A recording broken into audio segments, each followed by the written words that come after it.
का एक branch paper है एस्टिमेटिंग एंड कॉस्टिंग, उसका प्रीवियस ईयर क्वेश्चन का सॉल्यूशन लेकर के आए हैं। और इस लेक्चर में हम हर एक क्वेश्चन को जो है डिटेल एंड कॉन्सेप्ट के साथ कम से कम समय में कवर करने का कोशिश करेंगे, ताकि अगर आप यहाँ पे अगर आप पूरा लेक्चर को आप सुन लेते हैं तो आपको अलग से किसी दूसरे बुक को फॉलो करने की ज़रूरत नहीं है समझने के लिए। अगर आप पूरे लास्ट तक बने रहते हैं तो सारे क्वेश्चन का सॉल्यूशन जो है कॉन्सेप्ट के साथ बहुत ही कम समय में अच्छे से समझ में आ जाएगा। तो चलिए हम शुरू करते हैं। तो क्वेश्चन का जो अब तक का जो पैटर्न रहा है आपका लास्ट ईयर का, वो क्या होता है कि फर्स्ट में 10 क्वेश्चन जो है ऑब्जेक्टिव रहते हैं और हर एक क्वेश्चन 2 मार्क्स के होते हैं। तो ये जो मैं क्वेश्चन लिया हूँ प्रीवियस ईयर क्वेश्चन, वो 2019 का है। तो इसका जो फर्स्ट क्वेश्चन है, choose the most suitable answer from the flowing option.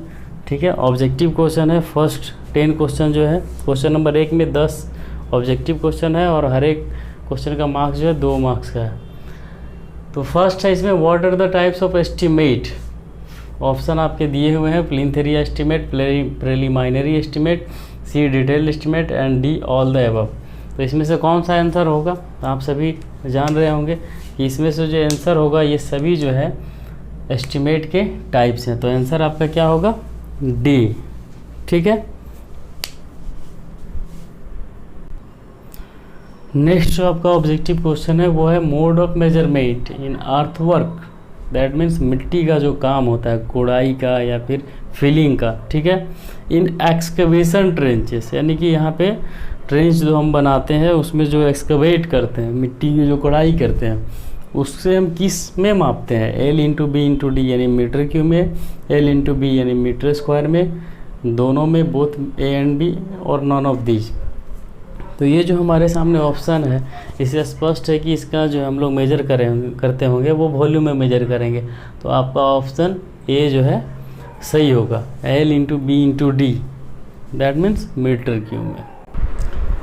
Next जो क्वेश्चन है आपका ये रेट एनालिसिस है और बहुत ही इंपॉर्टेंट क्वेश्चन है आपका डे टू डे लाइफ के लिए भी, कि 1 क्यूबिक मीटर ऑफ सीमेंट, ये cement 1 cubic metre of cement concrete, यानी कि कंक्रीट का जो वॉल्यूम है वो कितना है? 1 मीटर क्यूब। ठीक है, तो उसमें और उसका जो प्रोपोर्शन है वो 1:2:4 है। Is to be mixed by volume, then number of cement bags required, यानी कि 1 मीटर क्यूब सीमेंट कंक्रीट बनाने के लिए आपको कितने नंबर ऑफ बैग्स की आवश्यकता है, यानी कि कितने बोरा सीमेंट की आवश्यकता होगी। तो इसका मैं सॉल्यूशन यहाँ पे ये देता हूँ कि आपका सेट वॉल्यूम क्या दिया हुआ है आपका? 1 मीटर क्यूब। तो ड्राई वॉल्यूम जो होता है वो जनरली क्या होता है कि 1.52 to 1.57 तक लोग लेते हैं। ठीक है, तो चलिए हम यहाँ पे ड्राई वॉल्यूम बराबर जो है 1 मीटर क्यूब है, इसका हम 1.52 गुना करेंगे तो आपका 1.52 मीटर क्यूब ही आएगा। ठीक है, उसके बाद हम क्या करेंगे कि वॉल्यूम ऑफ 1 पार्ट निकालेंगे। ठीक है, volume of 1 part equal to dry volume upon में सम ऑफ प्रोपोर्शन। प्रोपोर्शन क्या है आपका? 1:2:4, यानी कि हो जाएगा 1 + 2 + 4, और इसे हम अगर नंबर में लिखना चाहें तो 1.52/7। ठीक है, तो इसको after solving we get 1.52/7 equals to 1.52 divide 7 equals to आपका आएगा 0.217 इक्वल्स टू 0.217। ठीक है, ये वॉल्यूम ऑफ 1 पार्ट आया। तो हमें जिसका हमें वॉल्यूम चाहिए, ये आपका सीमेंट का हो गया, ये सैंड का प्रोपोर्शन हो गया और ये एग्रीगेट का। हमें जिसका वॉल्यूम चाहिए वॉल्यूम ऑफ 1 पार्ट में, उसके प्रोपोर्शन से क्या करेंगे? मल्टीप्लाई करेंगे। ठीक है, तो हमें यहाँ पे सीमेंट का वॉल्यूम चाहिए, तो सीमेंट का प्रोपोर्शन यहाँ पे क्या दे रखा है? 1।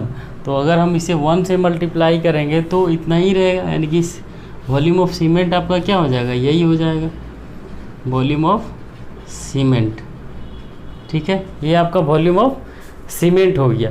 तो नंबर ऑफ बैग्स निकालने के लिए आपको दो तरीके से आप निकाल सकते हैं, और उसमें आपको दोनों बातों को ध्यान में रखना होगा। तो ये दोनों बातों को हमें ध्यान में रखना है कि volume of 1 bag of cement क्या होता है, 0.035 मीटर क्यूब होता है, या फिर number of cement bags in 1 metre cube cement equals to 30 bags होता है, ठीक है। तो नंबर ऑफ बैग्स बराबर सीमेंट बैग्स बराबर हो जाएगा आपका वॉल्यूम ऑफ सीमेंट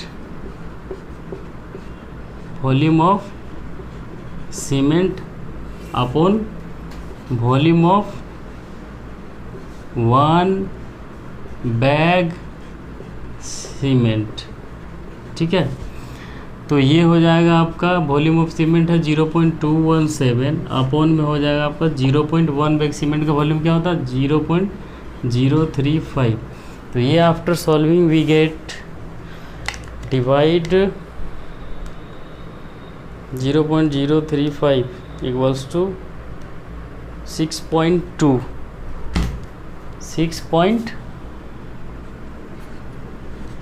अप्रोक्स आप 6 लिख सकते हैं, इनकी 6 बैग्स। तो इसमें जो आंसर होगा आपका ये सी जो है करेक्ट होगा। और ये जो क्वेश्चन जो मैंने प्रोसेस बताया आपका रेट एनालिसिस में भी काम आएगा, क्योंकि वहाँ पे जो है आपका कंक्रीट का क्वांटिटी दिया हुआ रहता है, और जितने भी उसके कॉन्स्टिट्यूंट्स होते हैं आपका सीमेंट, सैंड एंड एग्रीगेट, उसका जो है वॉल्यूम आपको निकालना होता है। नेक्स्ट क्वेश्चन है आपका the unit of payment of brick work in cement motor is in, यानी कि दीवार की जो हम जुड़ाई करते हैं, ईंट की जो जुड़ाई करते हैं आपका सीमेंट मोटार में, मसाला में, तो उसका जो माप हम लेते हैं, उसका जो मेजरमेंट हम लेते हैं, किस में लेते हैं।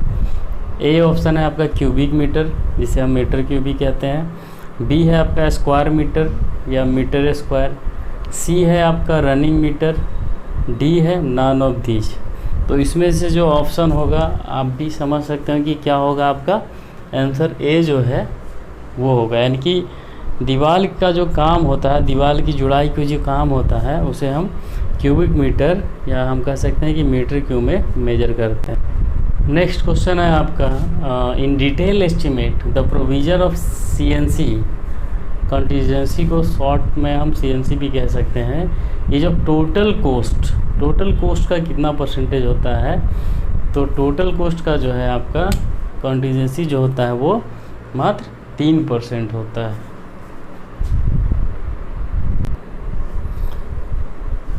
नेक्स्ट क्वेश्चन है आपका the volume of sand required to prepare 10 metre cube. आपका जो रेशियो जिस रेशियो में बनाएगा वो है 1:2:4 सीमेंट कंक्रीट। अगर हम इस रेशियो, इस प्रोपोर्शन में अगर हम सीमेंट कंक्रीट बनाते हैं तो हमें कितनी सैंड की क्वांटिटी की आवश्यकता होगी। तो सिंपल सा है, आप सबसे पहले क्या कीजिए कि ड्राई वॉल्यूम निकालिए। ड्राई वॉल्यूम बराबर क्या हो जाएगा आपका 1.52 into set volume. Set volume क्या है आपका 10 मीटर क्यूब, ठीक है। तो इस तरह से आपका आ जाएगा 15.2 मीटर क्यूब, ठीक है। देन हमें निकालना है volume of 1 part. Volume of 1 part equal to हो जाएगा आपका जो ड्राई वॉल्यूम है वो अपॉन में सम ऑफ प्रोपोर्शन, ठीक है।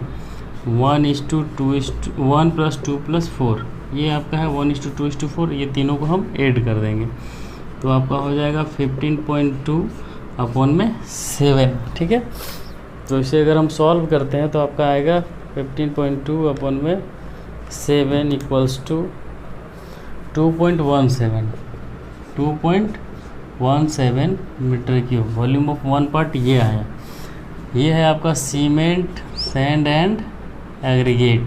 हमें किसका वॉल्यूम चाहिए, सैंड का। तो सैंड का जो प्रोपोर्शन है उससे हम मल्टीप्लाई कर देंगे। Volume of sand equal to हो जाएगा आपका जो वॉल्यूम ऑफ 1 पार्ट है 2.17 इंटू इसका प्रोपोर्शन क्या है आपका 2 से हम मल्टीप्लाई कर देंगे तो ये हो जाएगा आपका 2.17 इंटू 2 इक्वल्स टू हो जाएगा 4.34 मीटर क्यूब। ठीक है, तो इसमें से जो इसके नियरेस्ट वैल्यू है उसे हम लेंगे, यानी कि ये आंसर होगा आपका डी 4.40।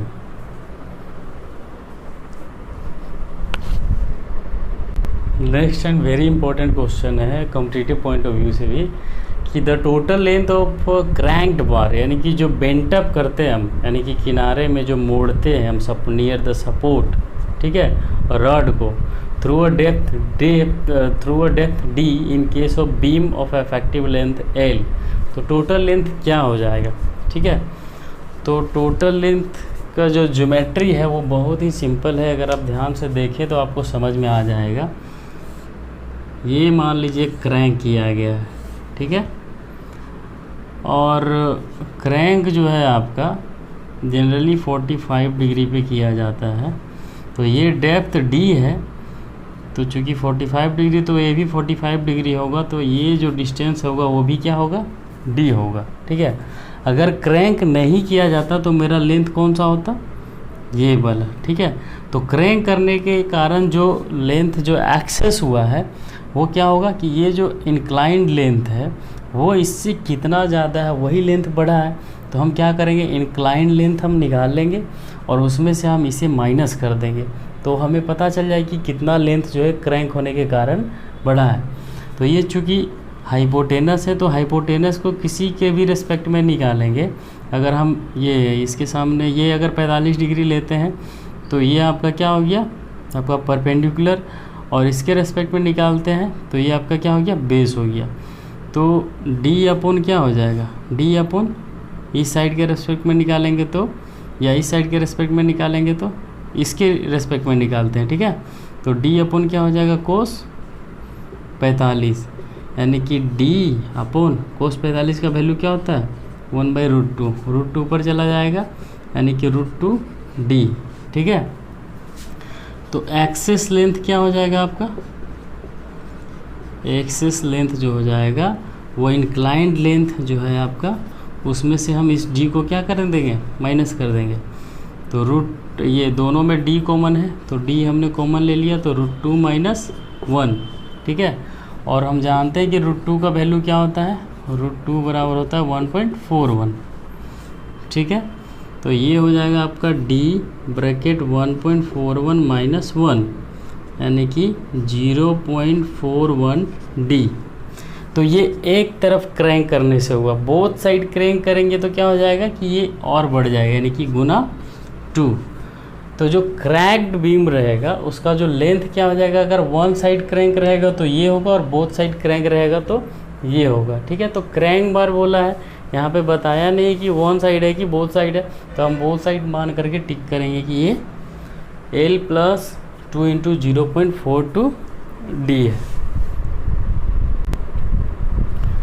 नेक्स्ट क्वेश्चन है, the bar bending schedule should be according to A IS 2502/1963, B है IS 456 2000, सी है IS 800 1984, डी है नन ऑफ दीज। तो आपका जो आंसर होगा वो होगा आपका ए IS 2502/1963। आप गूगल में सर्च कर सकते हैं, इसको जो है आपका RCC हैंडबुक के नाम से भी जाना जाता है। ये क्वेश्चन है आपका, the volume of cement required to prepare 100 metre cube of 1:2:4 concrete is. इस रेशियो का अगर हम सीमेंट कंक्रीट बनाएं तो उसमें कितने सीमेंट की आवश्यकता होगी। ऑप्शन है आपका ए 20 मीटर क्यूब, बी है 26, सी है 22, डी है 24। तो इस तरह के क्वेश्चन मैंने प्रीवियस क्वेश्चन में मैं बता चुका हूं, तो उम्मीद है कि आप इसे कर लेंगे। तो चलिए नेक्स्ट क्वेश्चन देखते हैं। Next and last objective question is